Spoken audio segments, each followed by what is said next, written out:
Tony Robbins. Welcome to the podcast.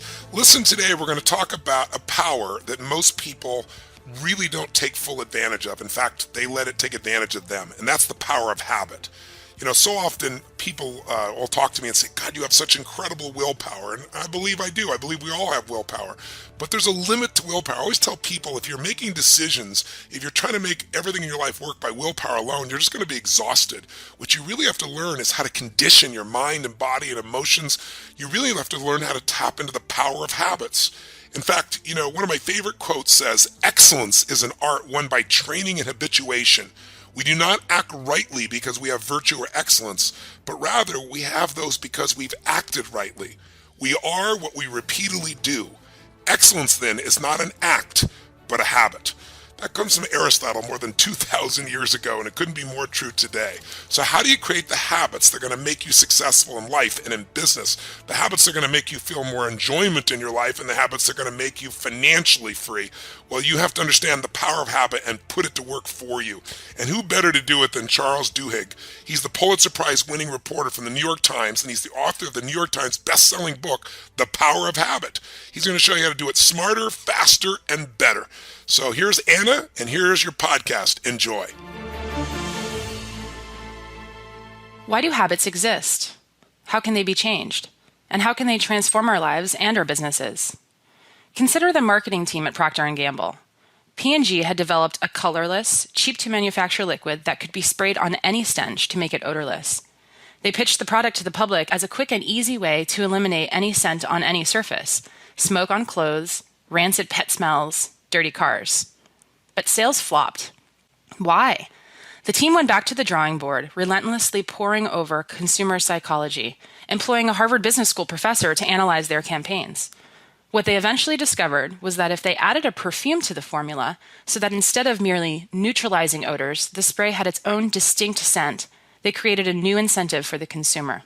And so Febreze, which had originally been conceived as a revolutionary way to destroy odors, became an air freshener used once things were already clean. Within 2 months of the new marketing model, sales doubled, and a year later, the product brought in $230 million. This is the power of habit, and just one of the many examples that Pulitzer Prize-winning reporter for the New York Times, Charles Duhigg, gives in his best-selling book, The Power of Habit. Duhigg operates on the premise that the key to exercising regularly, losing weight, raising exceptional children, becoming more productive, building revolutionary companies and social movements, and achieving success is understanding how habits work. And in his book, he delves into why some people and companies struggle to change, despite years of trying, while others seem to be able to remake themselves overnight. He visits laboratories where neuroscientists explore how habits work and where, exactly, they reside in our brains. And he reveals how the right habits were crucial to the success of Procter & Gamble, Target superstores, NFL teams, and even some of the nation's largest hospitals. Here to speak more about how harnessing the power of habits can transform our businesses, our communities, and our lives is author of The Power of Habit and the recently released Smarter, Better, Faster, Charles Duhigg. Charles, thanks so much for joining us. Thanks for having me. I really appreciate it. Sure. So tell us, how did you first decide to study habits and the role they play in our everyday lives? Well, this started when I was a junior reporter. My first real reporting gig was I just graduated from business school, and I got a job with the Los Angeles Times, and they sent me to Iraq. And it literally, as soon as I got off the plane in Iraq, I pretty much realized that I had just made a terrible, terrible mistake by volunteering to go to Iraq and cover a war zone. And so I was trying to figure out what I could cover in Iraq that would not put me in dangerous situations. And I heard about this Army major that was doing an experiment in a city named Kufa, which is about an hour south of Baghdad. And so I went down to Kufa and I met with this Army major. And this guy had been sent about 9 months earlier to Kufa with the orders of stopping riots from happening. And if you'll remember at this point, this is like 2003, 2004, there's a lot of riots going on because the Americans had just come into Iraq. You know, the whole country is kind of like very chaotic and turbulent. And this major, when he got to the city of Kufa, he went to the mayor of the city and he said, "Look, I have a whole list of things I'd like you to do to help me stop the riots. Like, can you stop the gun runners and the suicide bombers?" And the mayor was like, "Look, man, if you can tell me how to do that stuff, I will totally do it. But I have no idea how to make that happen." And so at the bottom of the list of the requests that this army major had was, "Can you take all of the food vendors out of the plazas?" And the mayor's like, "Sure, absolutely. I can take the food vendors out of the plazas. That one we can make happen." So a couple of weeks later, there's a crowd that starts gathering around the Grand Mosque of Kufa, which is this place where a lot of riots had happened previously. And the thing that they never tell you on the news about riots is that it actually takes like 5 or 6 hours for a riot to develop. So what happens is that a bunch of troublemakers will show up, and then some spectators will come to watch those troublemakers, and then more spectators and more spectators and more spectators, and eventually the crowd gets to like this certain size that it's riot ready. And if someone throws a bottle at that point, a riot will erupt. But it's all about getting that crowd big enough. So the major army major is telling me this story, and he pulls out some footage from drones that was shot of this plaza around the Grand Mosque of Kufa where a crowd had started developing. This is a couple of weeks after he had talked to the mayor. And sure enough, you sort of see these troublemakers show up, and then some spectators show up to watch the troublemakers, and then more spectators show up to watch the spectators, and the crowd gets bigger and bigger and bigger, and 4 or 5 hours go by, and it's about 5:30 at night. It's exactly the right time of day or the crowd is exactly at the right size for basically a riot to happen. And it's at 5:30 in the afternoon, which is, kind of like getting towards the end of the day. And as you watch the drone footage of this crowd, at the periphery of the crowd, there's all these people, like spectators just at the edges. They all start looking around all of a sudden. And the major was telling me, he was like, "Look, they're looking for the kebab sellers because it's dinner time and they're hungry. And normally there's these kebab sellers in the plaza, but I had asked the mayor to remove all of the food vendors. So there's no one for them to buy dinner from." So all those people at the periphery of the crowd, they just start like wandering away. And in fact, some of the drones actually followed them to see where they were going, and they actually went home, assumably to have dinner. And then there's another ring of spectators, right? And they're watching these people leave the plaza, and assumably they think to themselves like, "Oh, there must be a better riot going on someplace else. I'm going to follow those guys and see where they're going." So they leave too. And in 45 minutes, the entire plaza clears out except for the troublemakers. And the troublemakers don't have an audience anymore. So they go home too. And in the 9 months since the army major had gotten there, there hadn't been one riot. So I was asking him, like, how did you know this would work? How did you know that removing the food vendors would stop riots? And the guy, the major himself was like, "Look, I didn't know for certain that was going to work, right? Like, I tried all types of different things." But he said that when he joined the army, that the number one thing you learn from the military is that the military exists as a giant habit change machine. And in fact, this is true. A lot of what we know about habit formation and the neurology and science of habit formation comes originally from military studies, because when your natural habit is to run away from someone shooting at you, but the military has to teach you a habit of like shooting back. Or nowadays, if you're in a war zone, you can email your spouse every night. So if they don't teach you good communication habits, you get into a fight over email, and then you're distracted when you're on patrol. And so he said that when he joined the military, they taught him to start seeing the world in terms of habits. And in particular, to see the world in terms of cues and routines and rewards, which is how habits work.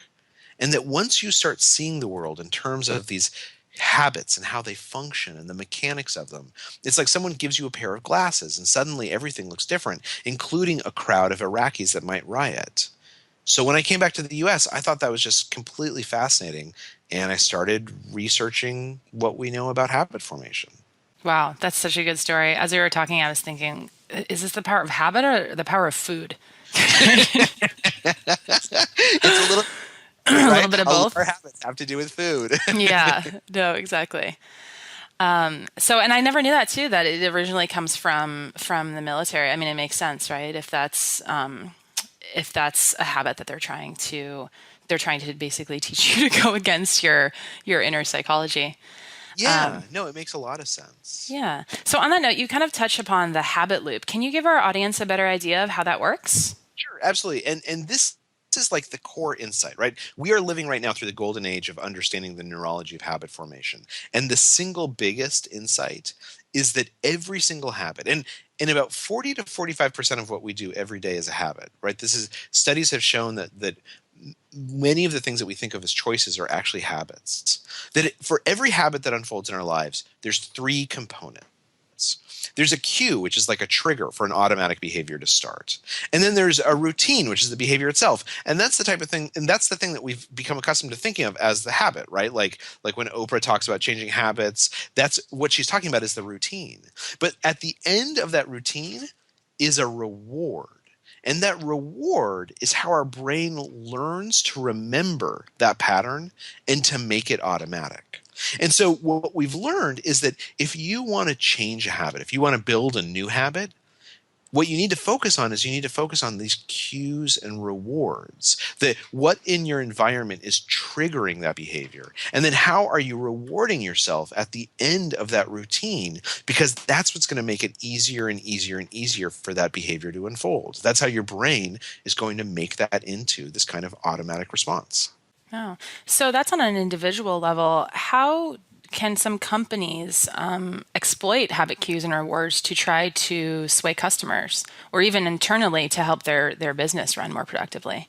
Well, it's a great question because one of the things that we know is that organizations tend to have habits the same way that individuals do, right? Like if you think about the company you work at, or someone who's listening to this thinks about their company, there's all these rules that are written down in the employee handbook, right?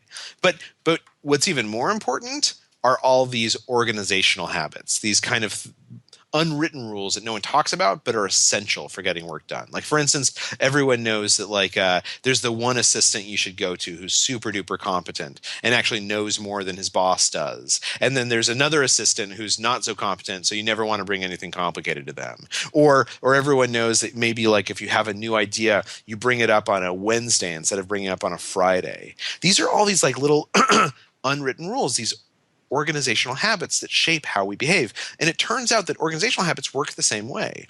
They work across thousands of people instead of working across an individual. But oftentimes what you'll find is that a company or an organization learns to reward certain behaviors, and that there's certain cues or triggers that cause that behavior to unfold.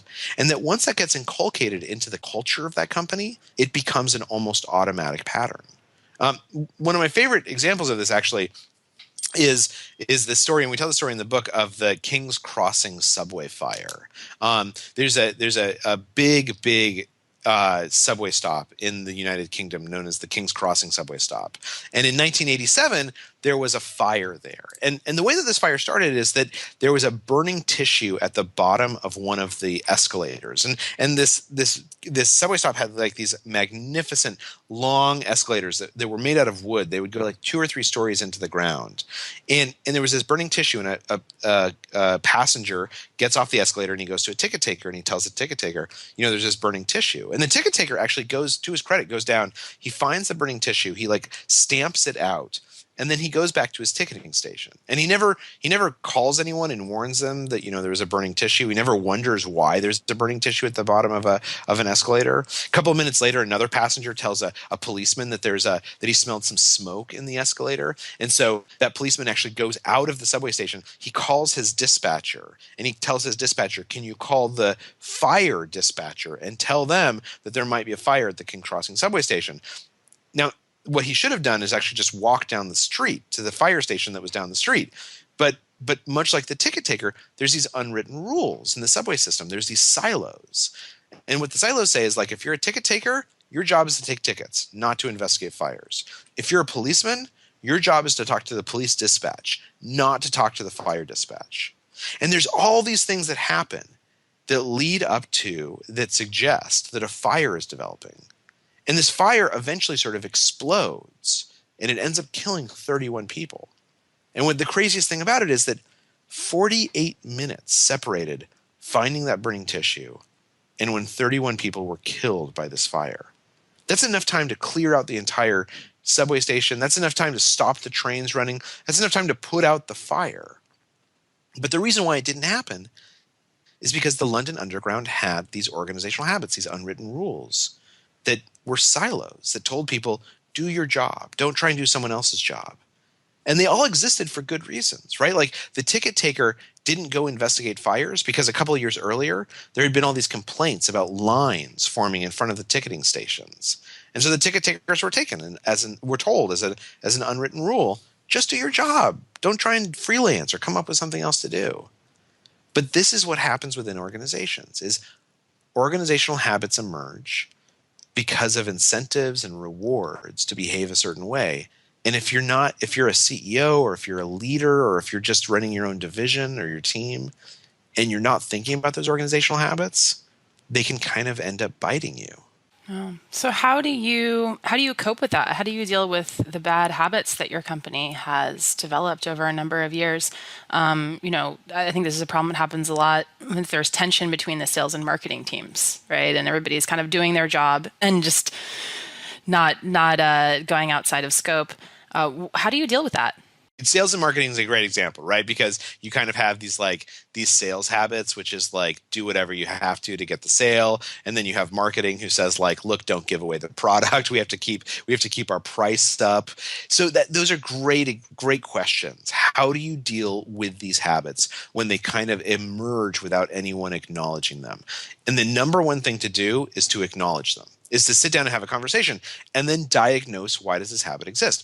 What is the cue that causes sales to start giving people deals that might erode our margins?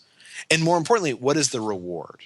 Like when they do that, do we have an incentive system? Do we have a commission system that's set up that gives them an incentive, a reward for undercutting our pricing discipline?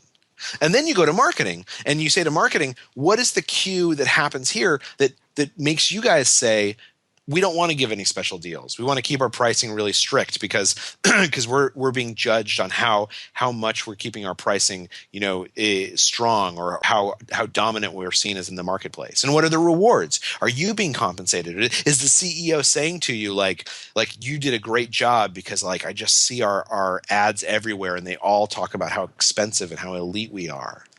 Like once you sit down with a group and you start saying, let's diagnose the cues and the rewards that are driving this behavior, then you can start to change it.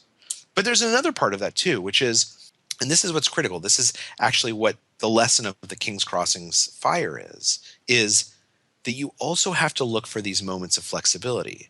And oftentimes organizations become most flexible when there is the perception of some kind of crisis. So one of the interesting things about the King's Crossing subway station is that after this fire, after 31 people die, Parliament tries to institute a whole bunch of reforms, and none of them work. They try to fire people. They try and reorganize how the underground worked. Literally, none of it worked. They couldn't overcome the organizational inertia of this huge, huge bureaucracy. So they kind of throw up their hands and they say, like, how do we fix this problem? And they go and they hire this special investigator. Now, this is a year later that Parliament hires this special investigator. And the special investigator does this kind of interesting thing.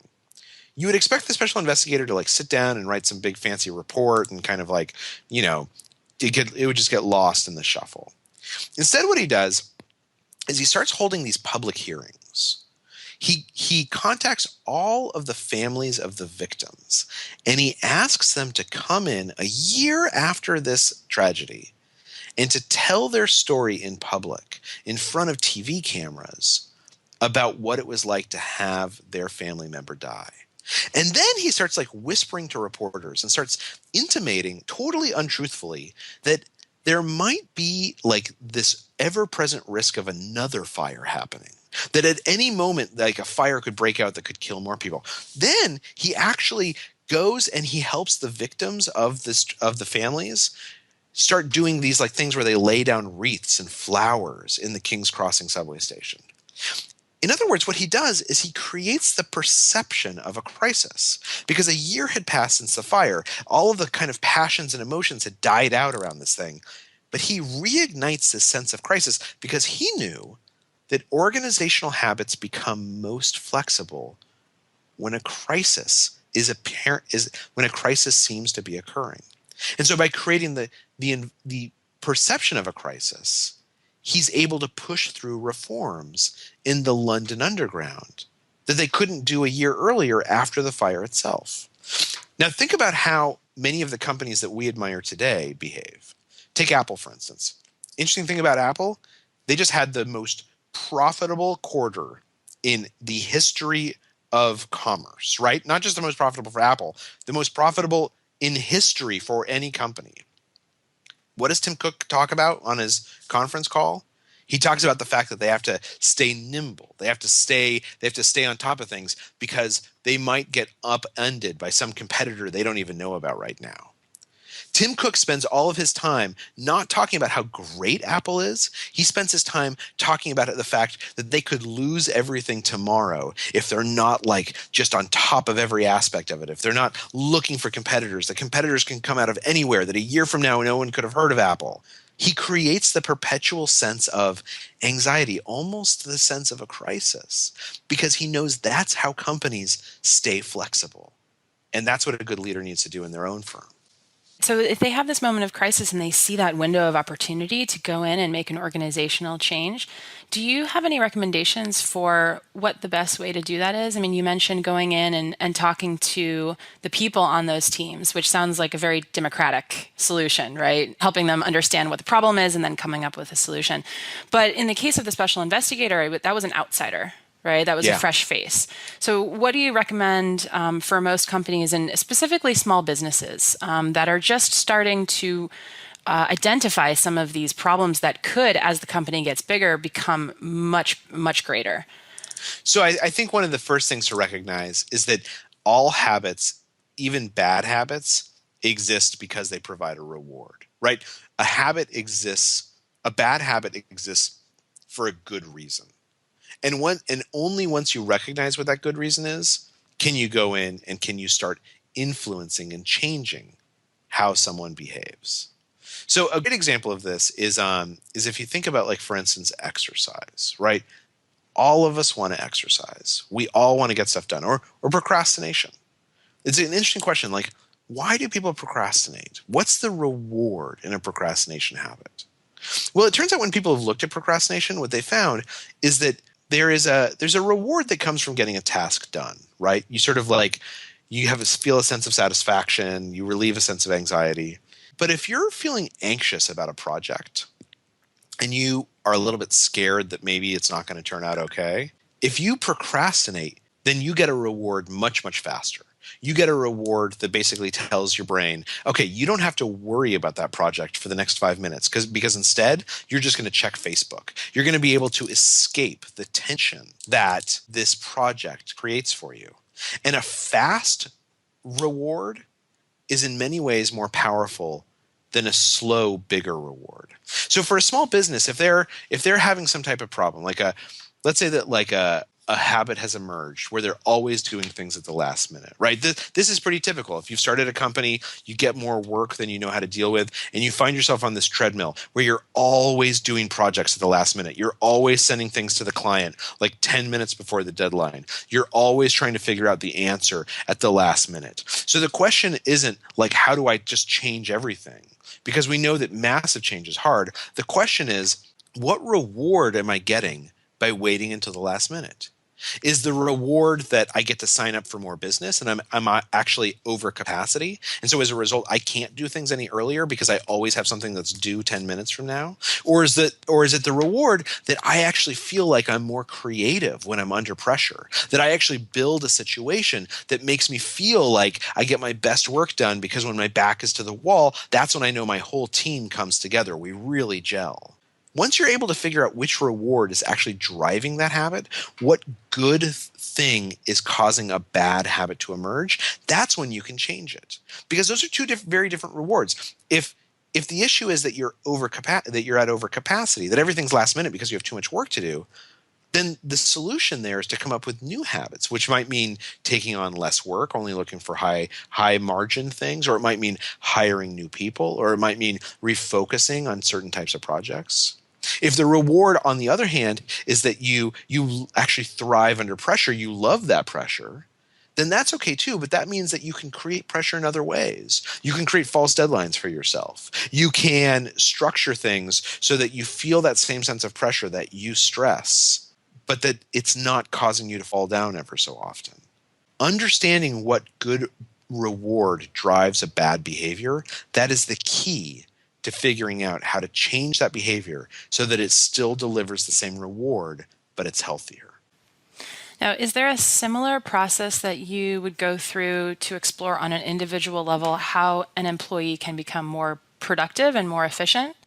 Absolutely. Absolutely. And this gets into my new book, right? The Smarter, Faster, Better, which is about the science of productivity. And here's what's interesting about productivity right now. So we're living through an economic revolution, right? I think almost every economist, almost every policymaker, they all agree on this now. We are living through a period of economic change as profound as the agrarian revolution and the industrial revolution. And during those periods, when you live through an economic revolution, what's actually happening is that the definition of productivity is changing, right? It used to be productivity was defined by how much land you owned.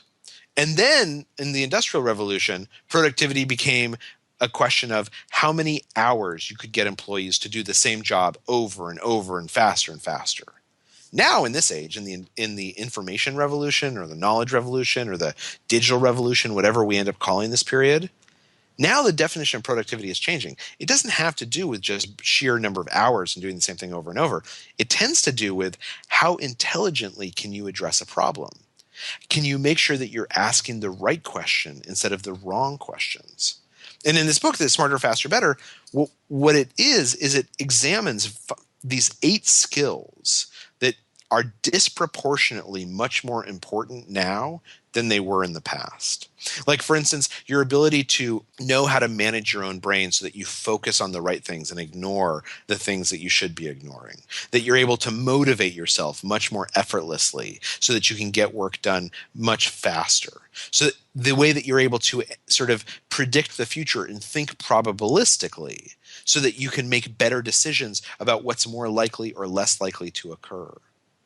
These are skills that in the past weren't as important. If you worked on the assembly line in Ford, you didn't have to think probabilistically. But now, if you're someone working at a startup, thinking probabilistically is key. And undergirding all of these is this basic issue that in today's economy, the people who are most productive, the people who get the most done and are most successful, are the people who understand that they have the ability to make choices that other people don't even perceive. They have the ability to manage their brain in such a way that they can maintain their focus, or they can think probabilistically, or they can trigger innovation when they need innovation to occur because they know how to create a creative environment. And that sometimes relies on certain creative tensions that they encourage. This builds on kind of this reasoning about the power of habit, because what habit says is, here's all the things that happen in your brain without you even thinking about them. And what Smarter, Faster, Better says is, if you want to be productive, start thinking more about those things. Start recognizing these choices you can make about how you think and how you can control how you think that other people don't even perceive, because that's the fundamental advantage. That's going to make you and your company more productive than anyone else. Yeah. So out of those 8 skills, which I'm assuming are outlined in the book, is there any one in particular that you thought was the most surprising, or something that you think is the most universal, something that everybody struggles with but don't even know that they're struggling with it? Well, one of my favorite, there's actually 2 that I think are some of my favorite. One of them is about teams. Like, how do you actually make teams work? And it turns out that about 5 years ago, Google became really curious about this question. Is there a way to figure out the science of teams to build the perfect team? Because a lot of the work that happens at Google is based on teamwork. So they end up spending 5 years and about $20 million trying to answer this question.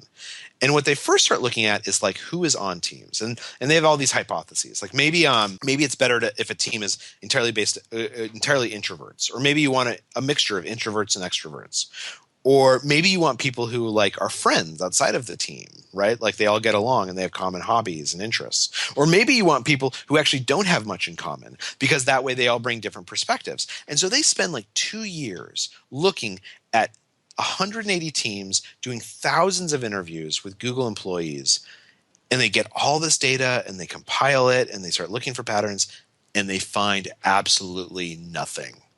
There is no pattern to Of find course. that would suggest 5 what years makes up. and Right, exactly. pile of money. Exactly. Yeah. They literally can't find any patterns. And like Google, like what Google does is find patterns, right? They're the best pattern finders on earth.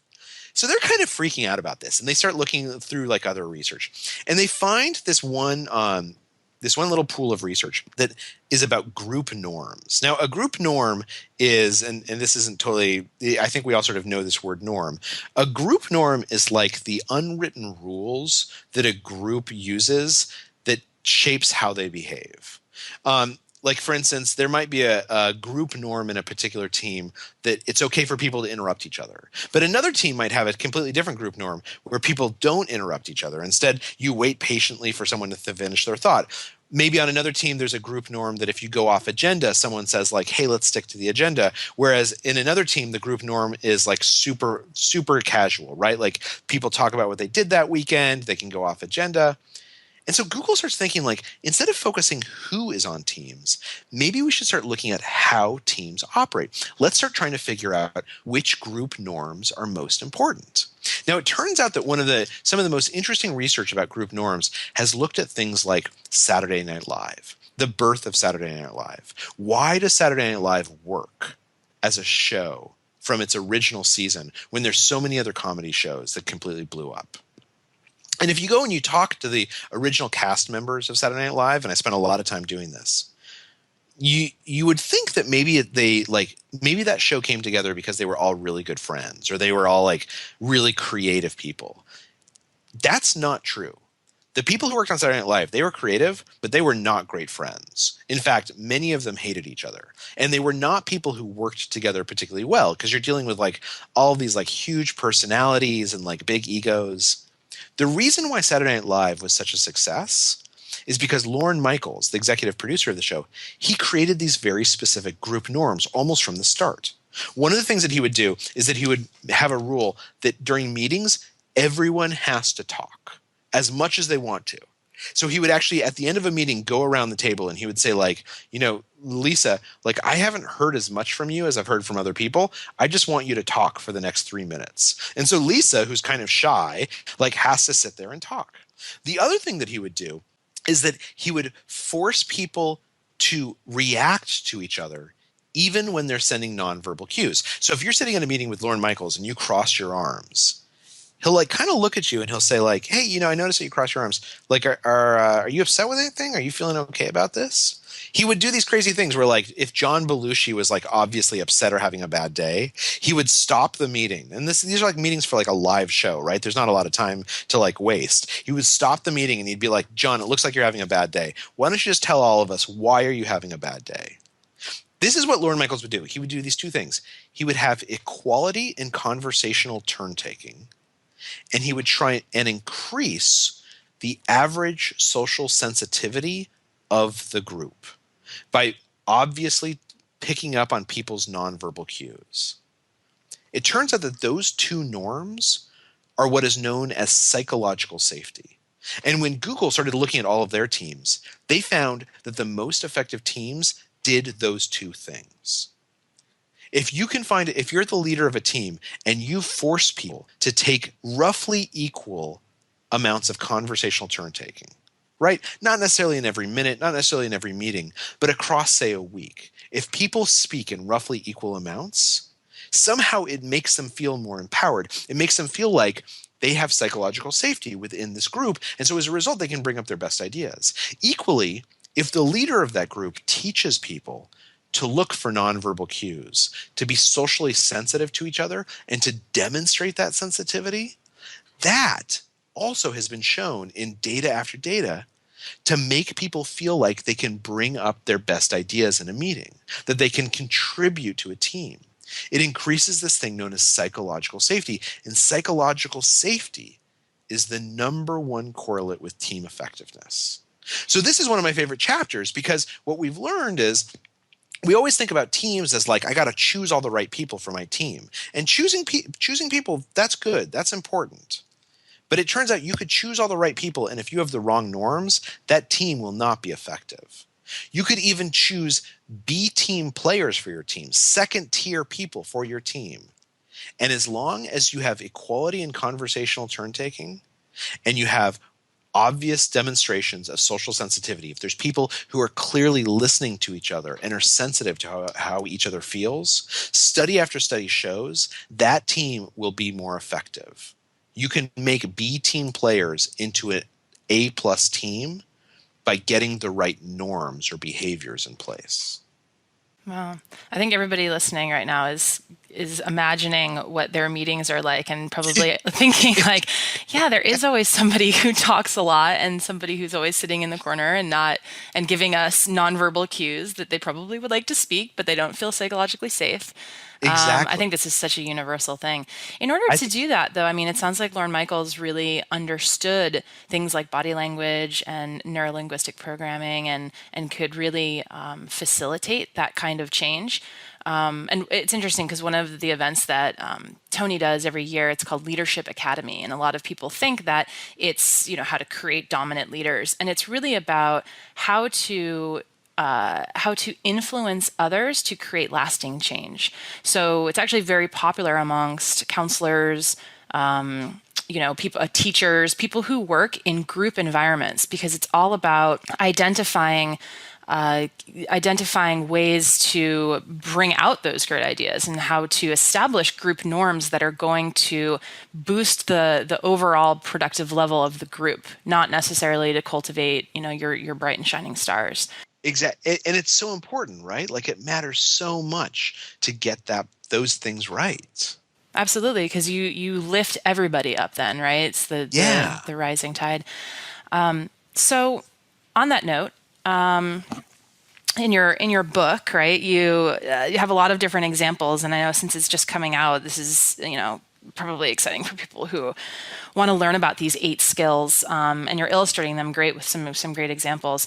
I wanted to ask you about in the book you talk about how there's a similarity between nursing home residents and Marines.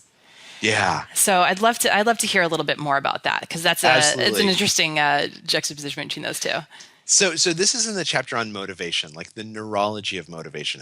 Why are some people so much better at self-motivating and motivating others, and other people struggle to motivate to get things done? And one of the most interesting things that I learned about this is that exactly as you pointed out, some of the science behind this is best illustrated by changes that they've made in boot camp. What they do now is when you get to boot camp, in your first couple of weeks, your drill sergeant or your drill instructor will tell you and your platoon to clean the mess hall, but they won't tell you how. They won't give you any instructions. They won't tell you like how much detergent to use in the washing machine, where the ketchup bottles go. They won't tell you anything, because what they want to do is they want to force you to take the initiative and start figuring stuff out on your own, to learn how good it feels to be in control. Because once you know how good it feels to be in control, once you taste that sense of self-determination, you start craving it. You start wanting to be in control of yourself. You start learning how to self-motivate, because our sense of self-motivation comes from believing that we are in control of our environment. So what does this have to do with nursing home residents? Well, there was this big question about 15 years ago about why some people would go into a nursing home and like their health would decline almost immediately, and other people would go into a nursing home and they would do just great. Because when you think about it, your health should be great in a nursing home. You're surrounded by doctors, you're surrounded by support, you're surrounded by people who could be your friends. But some people check into a nursing home and it's like 6 months later, they're dead. And other people check into a nursing home and they do fantastic. So researchers associated with the National Institute of Health, they started asking nursing home residents what's going on and surveying them. And what they found was that those nursing home residents who do really well inside a nursing home, they started referring to them as the subversives, because they would do all these things to prove to themselves that they're in control of their own life. Like there was this one nursing home, this one researcher who told me that he went and he talked to people in a nursing home, and like they would each get their meal, right? Like a tray with their preset meal on it from the kitchen. And then they would all sit at a table and they would start trading all of their food. And one guy in particular, he always traded away his chocolate cake. He would trade it away for like more fruit or another entree. And the researcher asked him, like, they were like, do you not like chocolate cake? And he was like, no, I love chocolate cake. But I don't want to eat a meal that someone else forces on me. I would rather have fruit that I have chosen than a chocolate cake that has been forced on me. The people who do really well in nursing homes are people who become subversives. They find ways around the rules. They prove to themselves that they're still in control of their own lives, even though they've been put into this old folks' home. And that's exactly what works at the Marines, too. The point of boot camp at this point is to teach people. Teach these young 18-year-olds who, like, you know, some of whom like had trouble graduating from high school. They're totally directionless. They don't know what to do with their lives. It's to teach them to become kind of subversives, to teach them to like figure out how to take control of a situation. And we think of Marines as these people who are being taught just to follow orders, but that's not right at all. Today, a Marine is someone who's dropped in the middle of like Somalia or Haiti or Iraq. They're cut off. We can't tell them exactly what to do. They have to make decisions on their own. So the whole point of boot camp is to teach people to find choices that make themselves feel like they're in control. Because once they start making themselves feel like they're in control, then they can motivate to do anything. And the same is true for all of us. If you're having trouble motivating for something, find some choice that makes you feel in control. If you've got like 20 emails you got to do and you're just dreading them, go through each email and just make like a crazy demand, or just type a sentence for each email that just is a demand. Like, hey, Jim, thanks for your note. I'm only going to meet with you on Tuesday. Thanks. Because the more that you prove to yourself that you are in control, the easier it's going to be to motivate for all the things you know you need to do. The more we become subversives in our own life, the more we look for opportunities to prove to ourselves that we choose the rules rather than the rules choosing us, neurologically, the easier and easier it is to motivate to get things done. So it sounds like making decisions like that is something that is empowering, but for a lot of people, making decision is a source of anxiety, and decisions can be frightening. I'm super interested in the power of decision making that you learned from this FBI kidnapping case. Right. Yeah. No, it's a great. There's an FBI kidnapping case that we describe, and also this woman Annie Duke, who's a professional.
Poker player who similarly, Annie was, like, as you mentioned, was paralyzed by decision making before she became a poker player. She was actually in a PhD program and just like had real trouble making decisions about her life.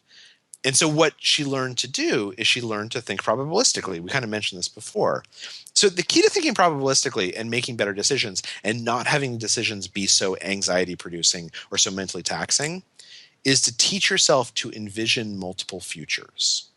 So the way that you and I and most people think about the future is we're like, oh, I'm going to go, like, I hope that I get into that one college, or I hope this deal comes through, or I'm going to show up for work and I'm going to go to that one meeting, and like, this is what I intend to do. Because we only experience one future, we only experience one life, we've learned to think about the future as just one possibility. People who make great decisions, people who teach themselves to think probabilistically, they almost automatically envision the future as multiple possibilities. Oftentimes, there are multiple contradictory possibilities, and they really think them through. Someone like Annie Duke, when she's thinking about a poker hand, she's like, okay, if I get these two cards, like one possibility is that I'm gonna bet $10, and that the guy across from me is gonna have better cards. Another possibility is I bet $10, and the guy across from me has worse cards than I do, but he's bluffing. Another possibility is that I don't bet at all. I just pass, and I see how other people bet. People who think probabilistically, they envision multiple futures. And simply by envisioning multiple futures, we gain an intuition about which futures are more or less likely to come true.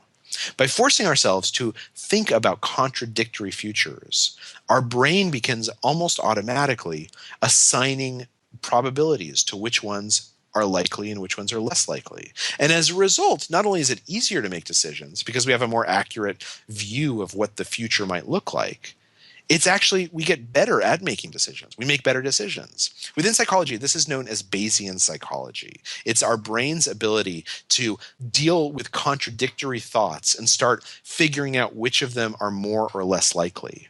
But unless we train ourselves to do it, our brain shies away from that. And so something as simple as just sitting down for 5 minutes and saying, like, what is my day going to be like? What are the possible futures my day might contain? They contradict. Your brain will start automatically figuring out which of those are more or less likely and why, and that puts you in a position to make better choices. Wow. I'm just thinking about my day now and all of the different decisions I could make. I'm a little bit paralyzed. Is there anything that we, touched upon? No, I think the only thing that I like we didn't talk about is we are living through this economic revolution, right? And like the thing about living through a big economic change, a change in like what productivity even means, is it can be really scary. Even if you're succeeding, it can be scary, right? It feels really uncertain. It feels like, like who knows? It feels like you don't know what's going to be important 5 years from now, that if things are going well right now, that maybe things won't be going well in half a decade. That is totally natural. If you look at historical records and like diaries from people who lived through the Industrial Revolution, the Agrarian Revolution, they say the exact same thing. There's just a huge amount of anxiety that comes from change. And no one should feel bad about having that anxiety. The question is, how do you best prepare yourself? How do you best equip yourself to deal with these changes that we're living through? And the answer is by understanding what choices are in front of you and learning to master those choices. Now, 80% of the world, they'll never be exposed to the concept that they can choose how to manage their focus. They'll never think of the future as a series of potentially contradictory possibilities that they get to pick and choose amongst. They'll never think of motivation as something that comes from making a choice that proves to themselves that they're in control. Right? Instead, they're just reactive. They react to the changes in the economy. They react to what's going on. They react. Some days they feel motivated. Other days they don't feel motivated. They don't know why. But what we know from all available research is anyone can become more productive. Anyone can change how they think. Anyone can recognize these choices that will make them more successful. The key is just to recognize that they're there. That's why I wrote this book, Smarter, Faster, Better, is to help people understand there are these choices in front of you. There are these choices that we know from research and from science will make you more productive, will make you more successful, that will give you more control over your own life. Once you learn how to recognize those choices that everyone else doesn't even see, that's when you can become as successful as you want to be, and anyone can do that. Great. Well, thanks so much, Charles. My pleasure. It's been great having you on. I'll talk to you soon. All right, thanks. Do you have the right mindset and skills to take your business to the next level? Business Mastery is the only event in the world created by Tony Robbins to prepare you to master the mindset and skills you need in business to elevate your game. A one-of-a-kind, immersive program, Business Mastery will allow you to understand the critical factors impacting your business, then refocus and realign with the strategy and psychology you need to compete and innovate in any economy. Remember, business success is 80% psychology and 20% mechanics. If you're ready to learn and master the strategies to help you grow your business and stay competitive, then don't hesitate. Apply for the next Business Mastery program now. Learn more about the Business Mastery event at www.tonyrobbins.com. The Tony Robbins podcast is directed by Tony Robbins, hosted by Annie York, and produced by Carrie Song. Brooks Loro is our digital editor. Tyler Culbertson is our media coordinator. Special thanks to Diane Adcock for her creative review. Our website is tonyrobbins.com/podcast, where you can listen to all of our episodes, read articles, and learn more about upcoming events. Copyright Robbins Research International.